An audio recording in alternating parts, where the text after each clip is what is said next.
Welcome everyone to the Strengthening Partnerships for Students with Disabilities webinar series. Our session topic is Unlocking the How, Family Engagement and Support of Student Learning.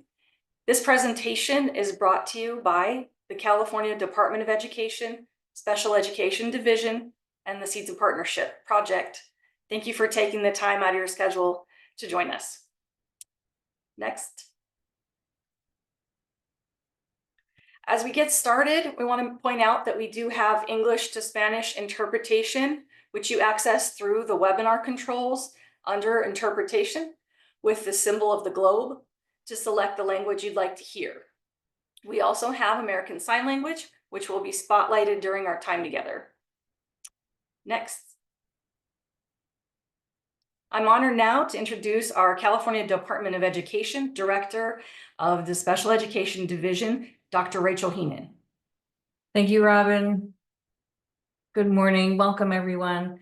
My name is Dr. Rachel Heenan, and I'm the California Department of Education Special Ed Division Director. Thank you for joining us at the Strengthening Partnerships for Students with Disabilities webinar series.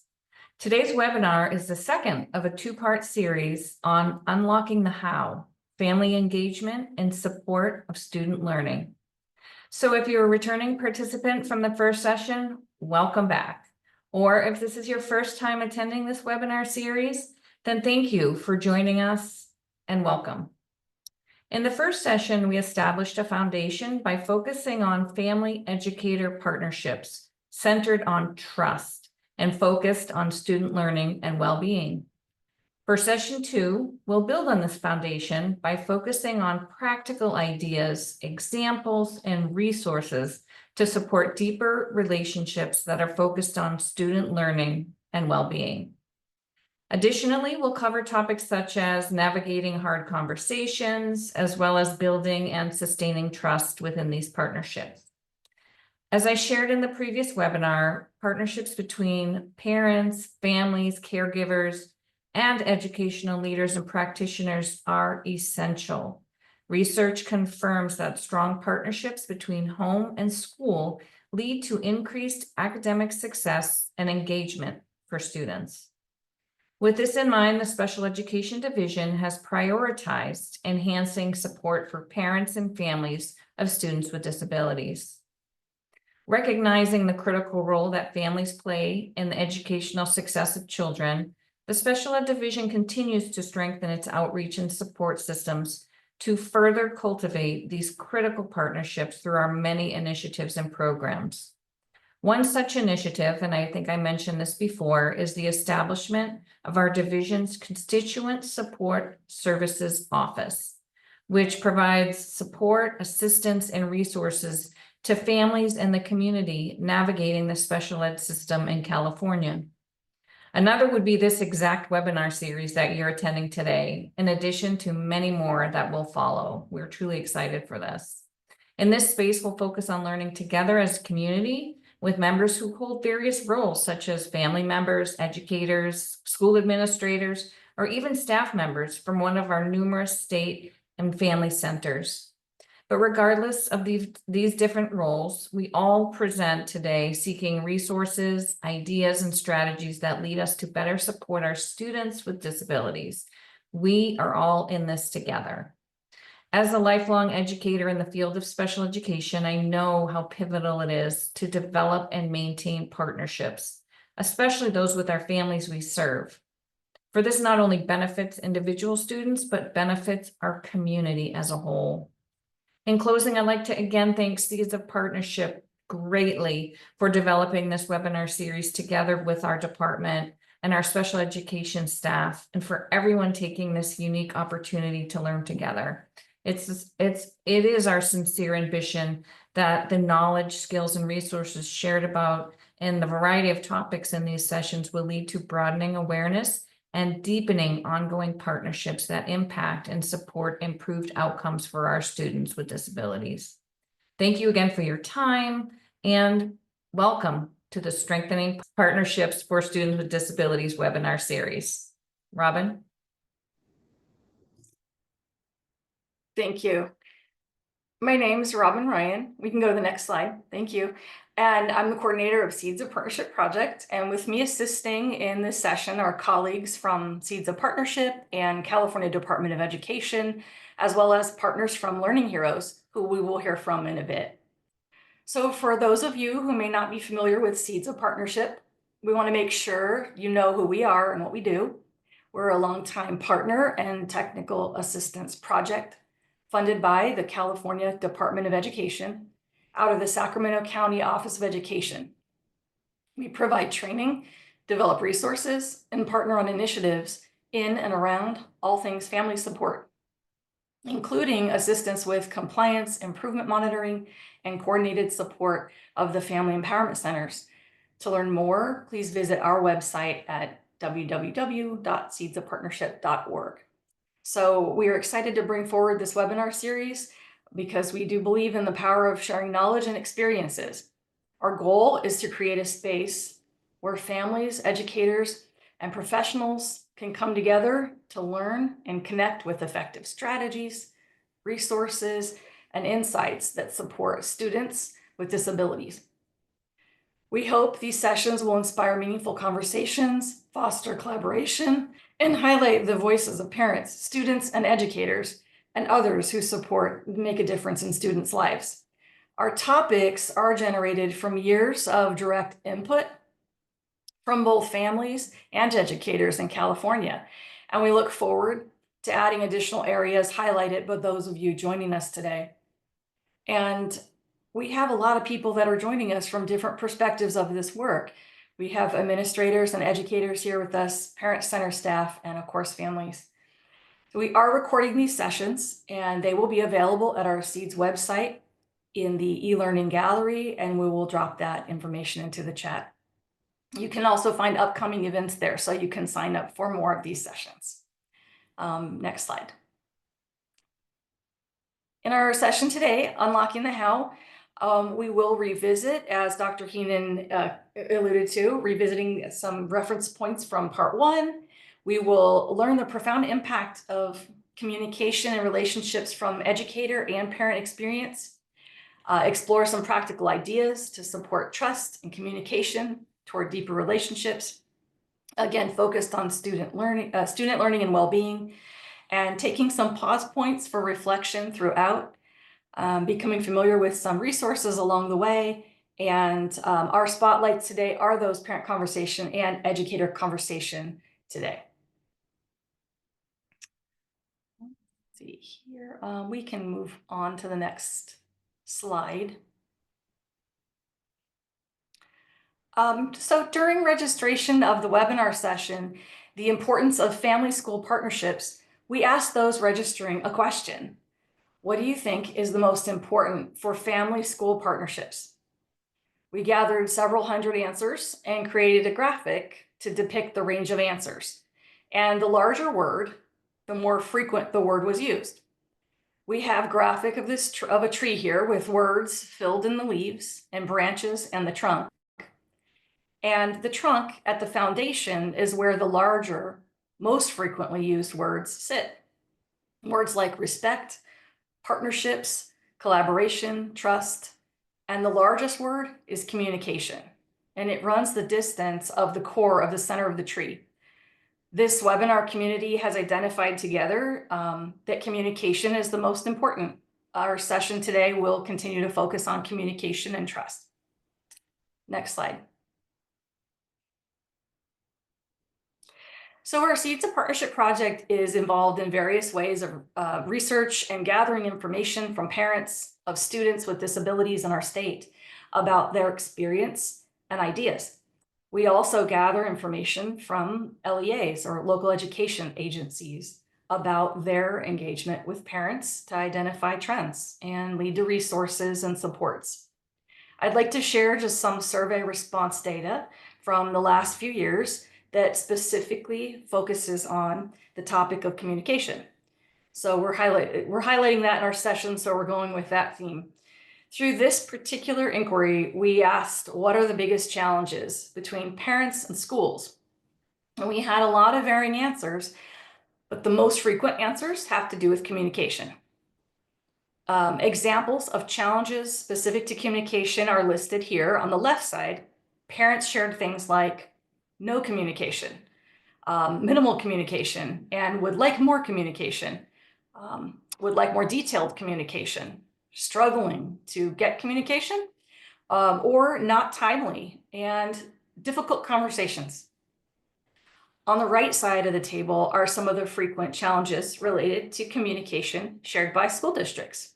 Things like where some school districts only use a digital platform for the communication, that has been really hard for some parents due to the access or a learning curve.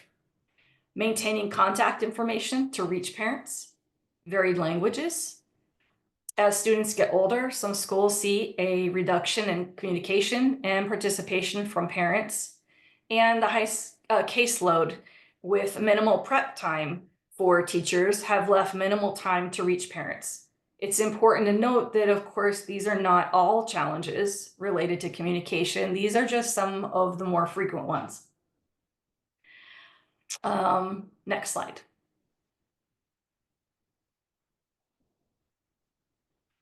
So while we gather information about challenges, we do also gather ideas for improvement. So here we have highlighted recommendations from parents on how to maintain and improve communications and partnerships with parents and schools. Some are towards schools and school districts, and others are for both parents and schools. And so suggestions here connected to increasing the frequency and consistency of communication of the teachers about student progress, learning and clarity of staff responsibilities, discussing expectations for the communication between parents and schools. Sometimes each year it's needed. Improving communication between general and special education staff, prioritizing student learning in the IEP, continuing to offer information, workshops, and opportunities for parents to share their experiences in improvement ideals with the schools and districts. So having avenues for that to occur are some suggestions and recommendations that have come in from families. Let's see, I would like to see if one of our panelists is on the line. Is Jonas joined us yet? Anybody? Jonas, let me very quickly look. I think what we will do is we will come back to Jonas, and let's go ahead and we're going to move on to our next slide, and we will come back. We have a parent conversation with Jonas Beza we're excited about, and we will come back to Jonas.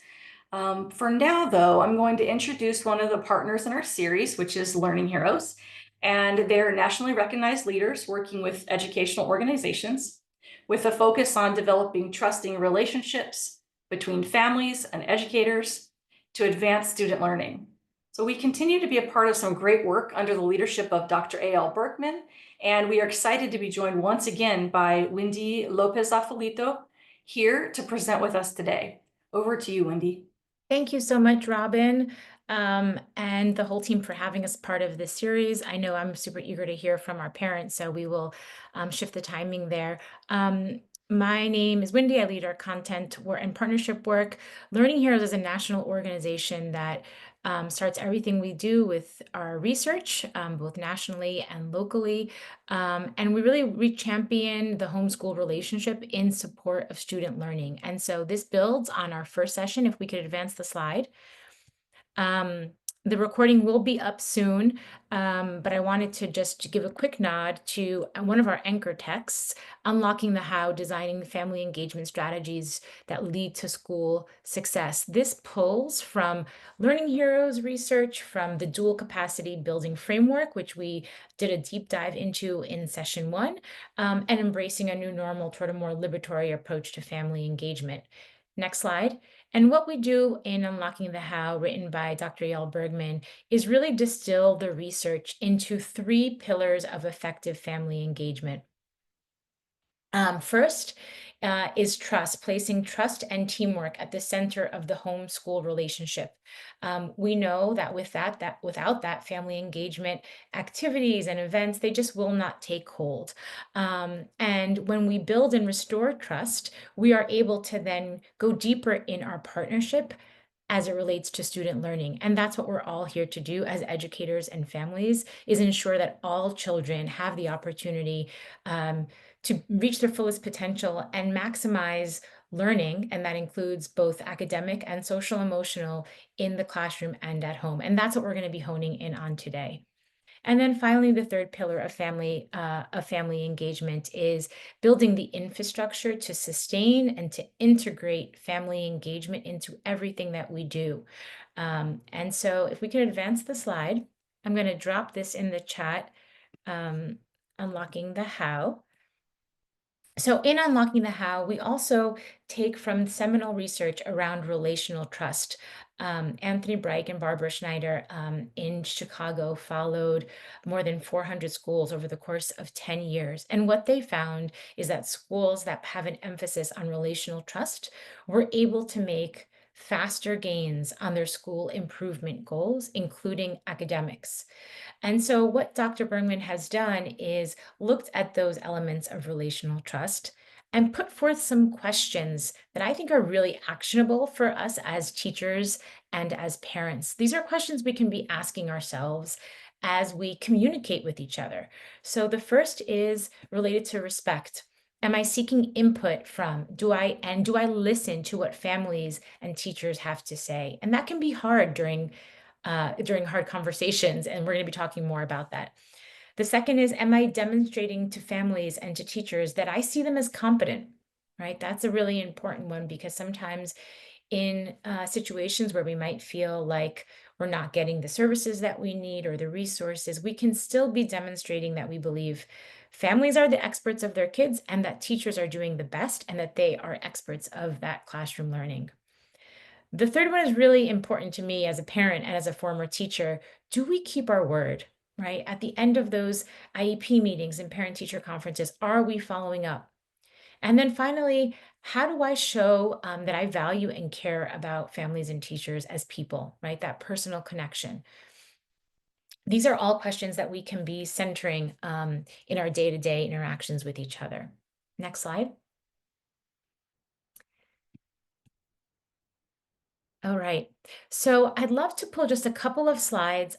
We had the great opportunity through collaboration and support with understood.org to do national research with educators and with principals to understand the support and the priority around communicating with families and students of students with learning differences. And what we found through that body of research is that it really mirrored research that we had previously done through the Oak Foundation with parents. What we found is, and you'll see on the slide, that educators and principals really do see opportunity to support the communication. As Robin mentioned, communication was the main word in our California tree.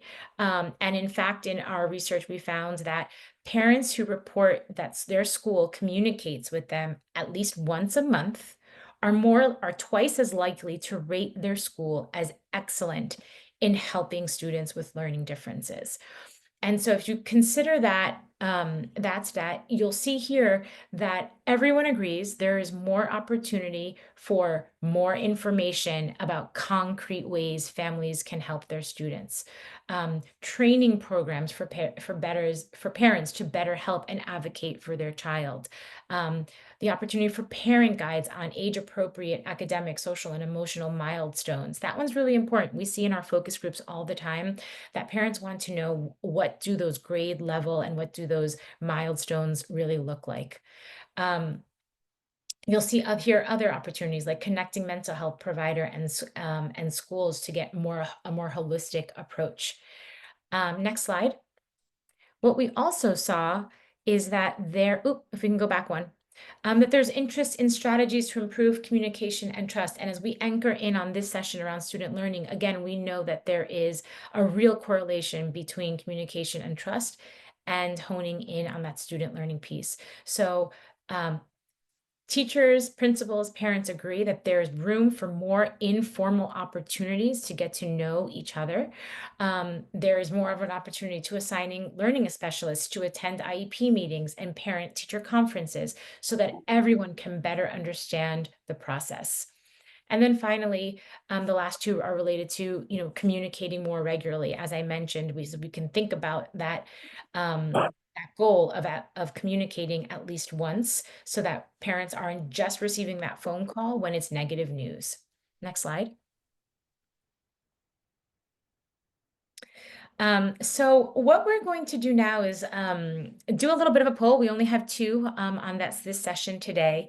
Part of what we do when we do this research, the two big bodies that I just mentioned, is we want to understand how do families and educators talk about learning disabilities and challenges. And so what we did was we asked, and this was nationally, what term both educators and families prefer. So what we'd love to do right now is take a poll with you, and it's up and live. So if you could choose, what term do you prefer to use when discussing learning issues with families and students? Do you prefer to use the term learning disability, learning differences, learning challenges, neurodiverse, learner variability, using the name of the actual diagnosis, IEP or similar term, or some other term? So, Robin, if you could let us know when it's released. The poll is released. Okay. I'm sorry, when we close it, we're going to give folks a moment. And again, thinking about your experience as an educator, as a parent, what term do you feel more comfortable with? What do you prefer? And it might be more than one, but maybe just choose the one that you gravitate towards the most.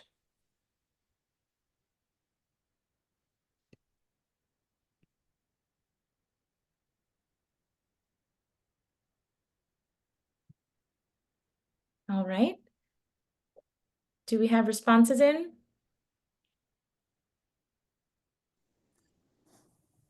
We do. Okay. If we could release them. All right, we see what comes to the top. Learning differences at 23%, then followed by learning challenges, then followed by learning disability, then followed by neurodiverse, the name of the diagnosis. Really interesting. That actually mirrors, if we could advance the slide, what we saw. Again, this was a national poll. We did one the first one we did was with parents, and then we did a follow-up with educators, with teachers and principals. And what we found is that learning differences actually did rise to the top for all three, with learning challenges as the second close. And when we did focus groups with parents to unpack why, we did see parents say that terms like learning disability felt deficit-based. Again, this is not all. This is just a nationally representative sample. But the point here really is to acknowledge that it's important to know how and what we're all feeling about these terms. Yeah, I think we're seeing neurodiversity also be a term that folks are using. So it can be helpful for us as parents to just use the terminology that we feel comfortable with, sharing that with teachers so that they know what our preference is. Next slide. All right. So digging into today's pillar, anchoring family engagement around student learning and well-being. In Unlocking the How, we have a set of leadership look-fors in the appendix. And so would love to just go through some of these in terms of, well, what does that look like, right? What does it look like to center family engagement around student learning as educators and as teachers? And a couple of the look-fors that we really point to, the first one is, I think, really, really central to this conversation, is trying to find more one-on-one parent-teacher time. And I know as a former teacher, that can be really challenging, right? And for busy parents too. But that doesn't mean that it needs to be a long conversation. Again, thinking about that, like that goal of one communication a month, it could be a short conversation, a check-in, a follow-up, maybe on a resource or something we said we were going to connect a parent to, or from the parent side, it could be a quick check-in on a question that we might have, but really making sure that we're having more one-on-one time so that we're continuing to build trust and that relationship, we're following up, and that we're really following through on that student learning and well-being piece. The second is also goes back to relational trust. How are we starting conversations in a way that really communicates that we value what is already happening at home and at school? That's really critical, especially at this moment in time when many teachers are feeling burnt out and at bandwidth, and for parents too, who sometimes say that they're cultural capital and that what they are doing may not be valued. So really important for us to center and start with the positive and then build from that. Getting more into the technicality of sharing data and expectations. I said this earlier, parents want to know what it looks like. So during those parent-teacher conferences, during IEP meetings, giving examples, showing, practicing how parents can be supporting at home to meet those expectations, whatever they are. Sharing data in jargon-free ways. Our world and our education system is riddled with jargon. There's always opportunities to refine and to clarify. On the teacher side, that means being really aware of checking for understanding with families. And on the parent side, it means not being afraid to ask again, continue to ask until and to make sure that we understand how to support our child and what those words mean. And we're going to give a couple of examples actually on the social emotional side of how words can sometimes get in the way of communication. And then finally, building on all of those, the trust, the clear communication, showing expectations. The idea is to co-design learning goals and plans and model what that looks like at home and at school. Equally, co-creating school and community events. This is a wonderful time of year. It's a busy time of year, lots of end of year activities. So as parents, we can be chiming in, right? Giving feedback on what the agenda for that event might look like. And for teachers too, to be always thinking about how we can elicit feedback from families so that we're really getting to some co-design. All right, so we're going to shift gears a little bit because when we talk about student learning and well-being, it is the academic side, but it is also the social and emotional side.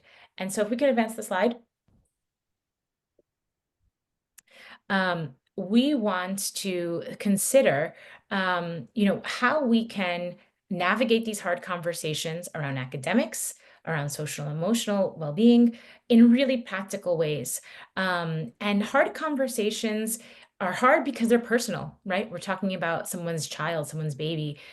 Sometimes we're talking about, being below grade level, or sometimes we're talking about supporting a child, even though we know that those services may not be in place today, right? These are hard conversations. These are real conversations, but a couple of quick tips and ideas on how we can be thinking before the conversation. So quick click, Zach, we're going to tick through this quickly because we're going to get to our conversations with our parents and teachers today. But before the conversation, reflecting on why this is a hard topic. Again, thinking of something positive to say, thinking about what you want to learn, checking your assumptions that you might have. Then during the conversation, next click, Zach. We want to think about setting some boundaries. Hard conversations around academics, behavior, social, emotional can get heated. So set those boundaries together. Be concrete, right? Describe the concern and focus on what's been observed rather than personalizing it, right? For teachers and for parents, don't shy away from the tough questions. By asking tough questions, that's how we can really get to challenges, and it's how we can get to solutions that we build together. And when it does get heated, when it does get tense, go back and ask questions to clarify, to make sure that we are grounding ourselves in each of our perspectives. And then finally, after the conversation, next click, reflect on what you learned, what you could have done next time during a hard conversation. And again, that follow-up is so critical, especially when it relates to getting back to a parent about a service or a need, and vice versa. A parent following up on what we say we're going to do at home to support our child. Next slide. All right, so a quick pause and reflect. If we can click through, we have 2 questions. Again, we want to just really center this in your lived experiences. So just really quickly thinking about, what does strong partnership focus on student learning need to look like for you, for your child, for your classroom, for your students? And thinking about recent hard conversations you've had. How could you have what could you have done to make it more successful, more productive? So, going a bit deeper into the social emotional side, we have found in our research that parents actually say that communicating with teachers around academics is easier than communicating around social emotional skills and their well-being. And this poll right here comes from a little bit of an older national research that we did called Developing Life Skills. Um, it was a robust body of research, and we asked parents to rate their top 10 life skills, which, by the way, parents prefer life skills over social emotional skills. That's why that's the name of the research, Developing Life Skills. Um, but we asked them to rate their top 10 skills that are important for them, for their child. And we pulled 60 terms from the leading social and emotional programs and frameworks. We pulled 10 because that was our limit on the Zoom poll. But we would love to hear from you as you think about your child. Which of these is most important? Grit, communication, respect, problem solving, self-esteem, executive function, self-regulation, teamwork, or other. And if you think about other, again, there was a list of 60 terms, often used in various frameworks. And so we would love to get a sense from you, and then we're going to share what we heard nationally.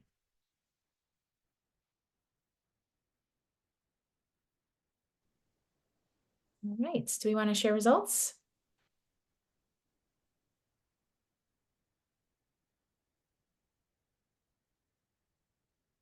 Wow. All right. So it looks like, see if my eyes can help me here. Communication came to the top, then followed by self-regulation, problem solving, self-esteem, executive function, respect. So interesting. All right. So we're going to advance the slide. And this was a couple of years ago. But what we found, interestingly, is that nationally, and we did focus groups before the quantitative national survey, and then did focus groups afterwards. And what we found is that respect rose to the top. But interestingly, across different demographic groups and parent groups, respect means different things to different people, right? And so self-esteem came in second, confidence, problem solving, social skills, responsible decision making. You'll see here, critical thinking, kindness, learning from mistakes.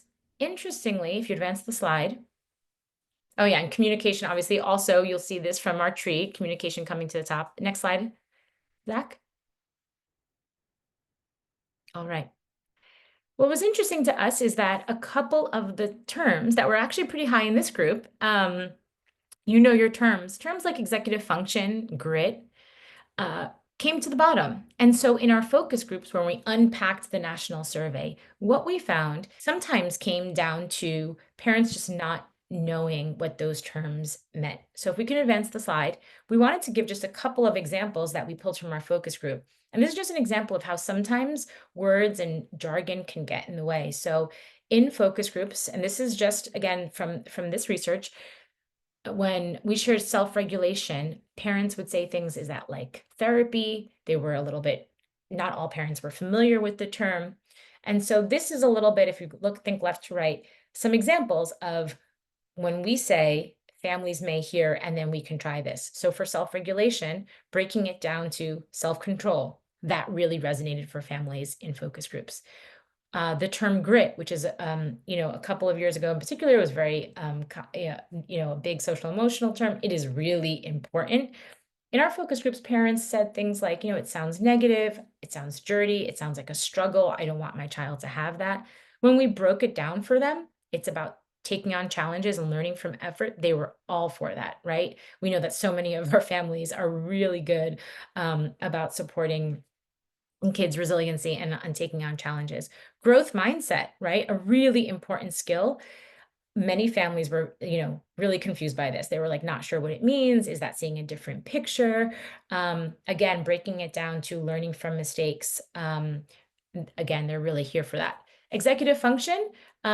We had families say things like, does that mean going to the bathroom?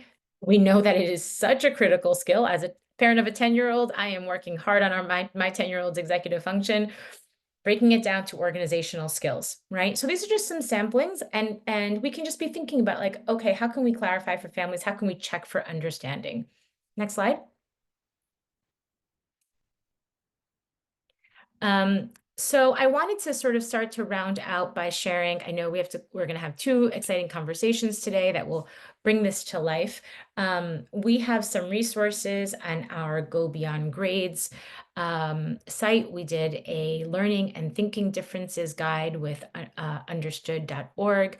I'm going to put some of both the research that I just shared from that body of work. We have a communications playbook and also this resource.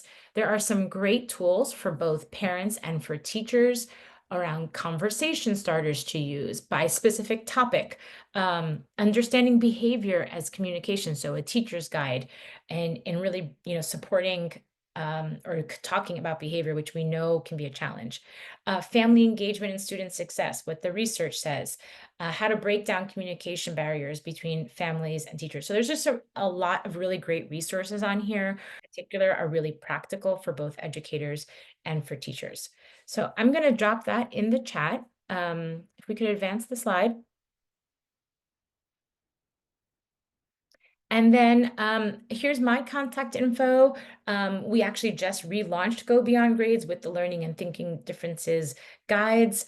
There are some updates really focused on end of year communication, which we know is so important. Sometimes we have end of year spring conferences, sometimes we don't. And that touch point is so critical for parents to know how their children are ending the year to set them up for success during summer learning. So I hope you'll join us on our socials, be a learning hero.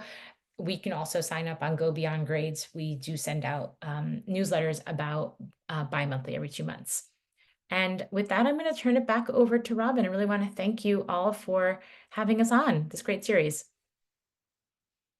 We're excited that Jonas Beza is joining us, this is a parent conversation. So Jonas is a parent of an 8-year-old student named Noah, and they live in Los Angeles County.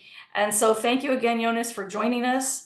So I was going to ask a few questions, and we'll do like a back and forth little interview with a few questions. And Jonas has agreed to share some experiences related to communication with the school district and kind of just along the terms of what we've been discussing through our session today. So Jonas, please share a little bit about your priorities for your son Noah's education at this time. My main priority for Noah's education at this time are ensuring that he is learning grade level materials, understanding classroom expectation, and developing strong social skill with his peers. I also want to make sure he feels confident and supported in his learning environment, building good study habits, and develop love for learning. Nice. Thank you for laying out that foundation for us. So jumping into the next question with you. So as Noah's parent, what's the most important thing to you in your relationships with the school and or the IEP team? The most important thing to me and my relationship with the school and IEP team staff is open and consistent communication. I valued a strong partnership where we can work together to support Noah's progress, ensuring that his needs are met and that he is he's thriving academy and socially. It's important to me that the staff is available to share updates on his progress, listens to my input as a parent, and shows that they gradually cares about his success by creating a supportive and inclusive learning environment. Thank you. That's so important. And so could you share with us, just thinking about your experience, do you have any examples of a time when maybe you didn't feel that you were heard, and that you were not part of the IEP process or NOAA's education? If so, what would have been helpful in that situation? Actually, there was a time when I left unheard during an IEP meeting when I raised concerns to the previous school district about NOAA's needs for additional support and in particular subjects. Despite sharing specific example and observation from home, it feels like my input wasn't fully considered in discussion making process. I left the meeting feeling confused and unclarified about whether his needs would be met. And what would have been helpful to you? I mean, if they communicate if they communicate with us, and if they listens what we say, it was helpful than deciding by themselves. Okay, we definitely appreciate you sharing how you felt in that situation and ideas for how it could have helped. Um, I have another question for you. So you've shared with me that your son is currently now in an inclusive classroom and is in a supportive and positive environment, and you have had a wonderful relationship with your child's teacher. And so I'm curious if you can describe a few examples of what the teacher does that's so important to you and has you feeling that way. And what else helped you to be proactive in your child's education? Noah's teacher has truly made a difference in his education by creating an inclusive and supportive environment where he feels valued and capable. One of the things I appreciate most is how the teacher takes the time to get to know each children's, not just those with IEPs, but every students in the class.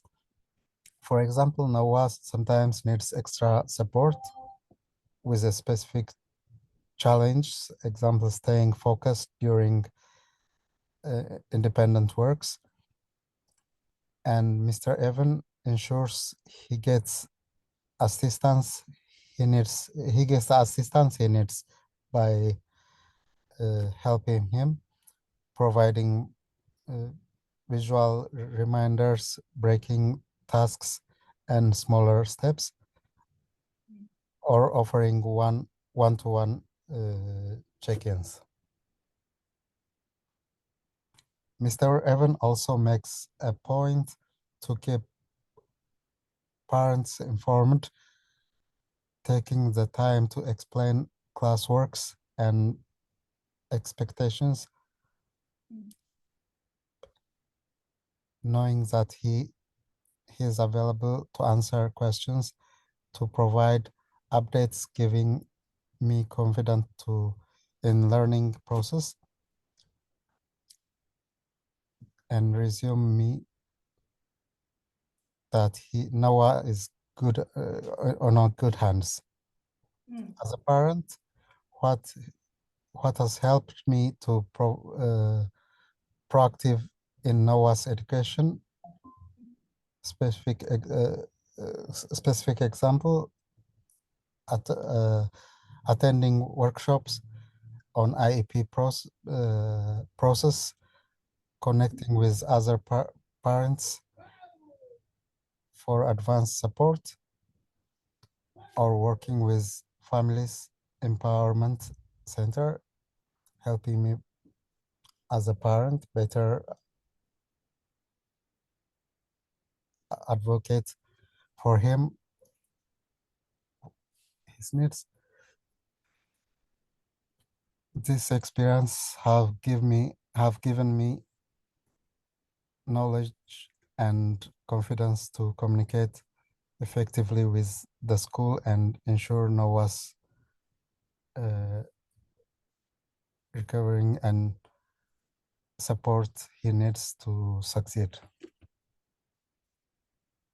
Thank you. Well, Mr. Evans definitely has really made quite an impression for sure. So thank you, Mr. Evans, if you're out there listening. And you have highlighted the Parent Center as well that you connect with in your region in Los Angeles, which is West Side Family Resource and Empowerment Center, right? So Especially, I'd like to appreciate Faven, his advocate, for his advocator. I mean, she helped us in a lot way. I mean, by joining IEPs, contacting with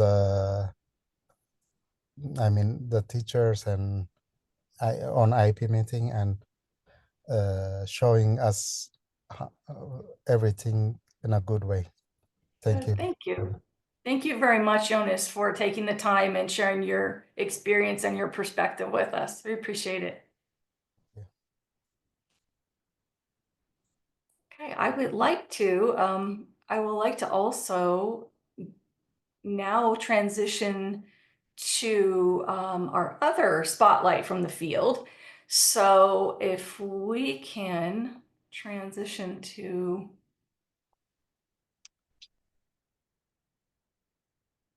Vicki Fairchild. And so if we can go down to our slide 27, that would be helpful. Thank you. And so this particular spotlight from the field is a educator conversation with Dr. Vicki Fairchild. And so Vicki, just a little about Vicki, she has worked as a teacher, a counselor, and a school psychologist at all levels of education. And she's been a governing board member on the Santa Clara Unified School District Board for the past 6 years. So Dr. Fairchild recently completed her doctoral degree, and her qualitative study focused on developing trust in the IEP process. So welcome, Vicki. Thank you for joining us to share your experience. So Thank you for having me. This has been a fabulous webinar. Wonderful. Thank you so much. So in the next 5 to 6 minutes or so, we want to hear a bit of your perspective just as a spotlight. And I do know that we will end up putting your email into the chat later, so if people wanted to follow up with you. But let me just jump right into a question here. So in your role in education, what's your current approach to family engagement, and what role does trust building have in this? Well, I think it's very critical to understand that trust takes time. It takes time to build trust with parents, and you have to be willing to invest that time. So IEP meetings and SST meetings aren't necessarily that conducive to building trust because of the deficit focuses of those meetings. And early on in my career, I learned that I had to be willing, especially with more complex or more sensitive disabilities, to invest the time before, during, after, to develop that trust, because I was asking parents to accept some really hard things. IEP meetings are overwhelming. Many times parents can't even process everything going on, especially in that initial IEP. And so it's just so important to invest that time. And the way I would describe it to other professionals is it's going to take time. Now, you can take the time one-on-one, or you can take the time in a very long meeting, but it's going to take that time to develop that trust with that parent. What helped you to shape and develop that approach? Can you share a story from your experience about what helped you to develop that approach? Yes, and I'm going to get a little personal here, so bear with me. And you can, when I was about 8 years old, one of my older sisters had a child who I immediately fell in love with. And unbeknownst to me at that time, or any of us at that time, he would later be diagnosed with some significant disabilities such as autism and developmental delay. I thought he was perfect in every way, still do.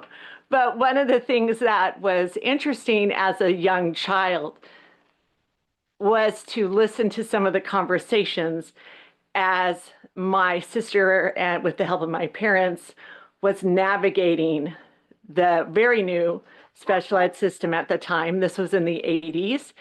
And some of those very strong emotions that she had as she was trying to care for her son.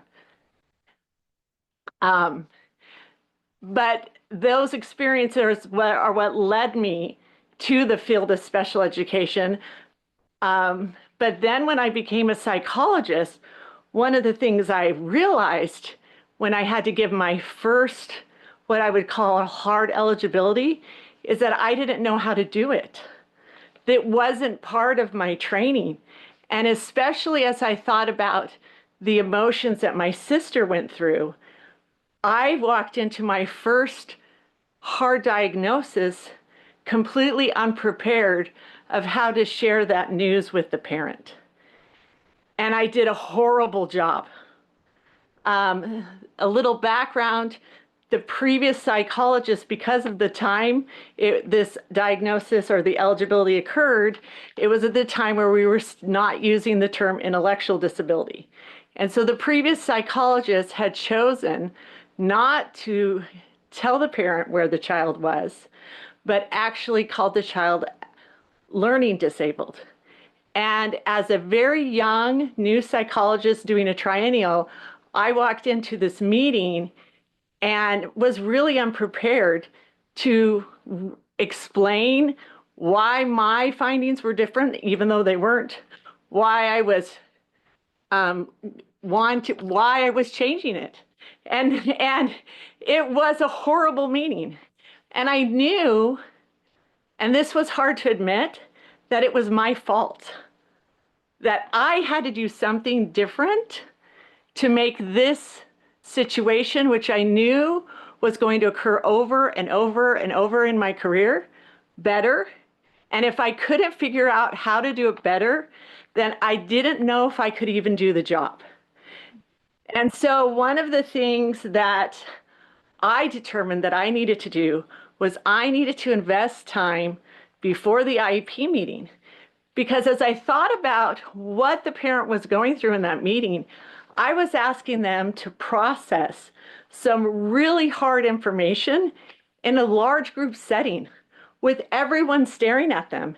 And I thought, this is the most unkind thing I could ask this parent to do. And so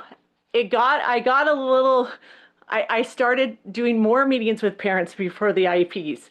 I would ask them, I've been working a lot with your child. Can I share some of the things that I've found? Can we have a meeting so that we could sit there one-on-one and go through the testing, let them process it, and it was just me and them. And it was interesting because when I started doing this, some of my colleagues would say, that takes so much time. But I want to go back to what I first said. Trust takes time. It's either going to happen one-on-one before, or it's going to happen in long meetings. One of the signals for me that you don't have a good trusting relationship with the family is how long the meeting takes. And I discovered that when I took the time before the meeting to really help the parent understand the testing results and what I saw, the meetings were not only more efficient, but they were also more focused on the child's learning. And so that is one of the things that really helped me develop that approach. One, knowing how hard it was for my sister as she went through the process, and two, realizing that I had done not what I intended to do, that I had really messed up. And that's, I think, that learning experience, though hard, shaped my future career. Thank you, Vicki, for being so vulnerable and coming on and sharing your experience with us. I know we have our 1 minute or so left in our session here today, but I wanted to just say these are such critical points that you're bringing up and align with what Jonas has shared and what Wendy's slides covered as well. And I think also I wanted to point out that Vicki is looking to continue to share some of what she's learned from her recent research. And so if any colleagues would like to reach out to her, her email is vickyfairchild@gmail.com. And I know that that Vicki has many other stories to share as well. So thank you again, Vicki, for sharing and those pearls of wisdom. And we appreciate you so much. Thank you for having me. Thank you. Can we go to the next slide? Great. So I just always want to give a shout out and highlight the family empowerment centers in our state. You can find more information out about those centers at the www.californiafamilyempowermentcenters.org. And they are there to support families who have children aged 3 to 22 across our state. And so please check out the new website and learn more about those. Any questions, reach out to us at SEEDS or at CDE. And we can go on to our next slide. In closing, we do have a feedback survey, and we want to hear from you about your family school partnership stories and what's working well, what isn't. We may ask you to spotlight, just like our colleagues that came on here, but what sessions or topic areas of interest can we lift up, and what would be helpful for you? So we have a QR code here, we have a link here, and definitely encourage you to share with us. Take the time, please. Also, in closing, I'll just give you a second for that, and I think we are putting the link in the chat for the feedback. Okay, great. So on behalf of the California Department of Education and Dr. Rachel Heenan, Sacramento County Office of Education, and our SEEDS partnership team, we thank you for joining us, and we look forward to seeing you again at a future session. Thank you so much.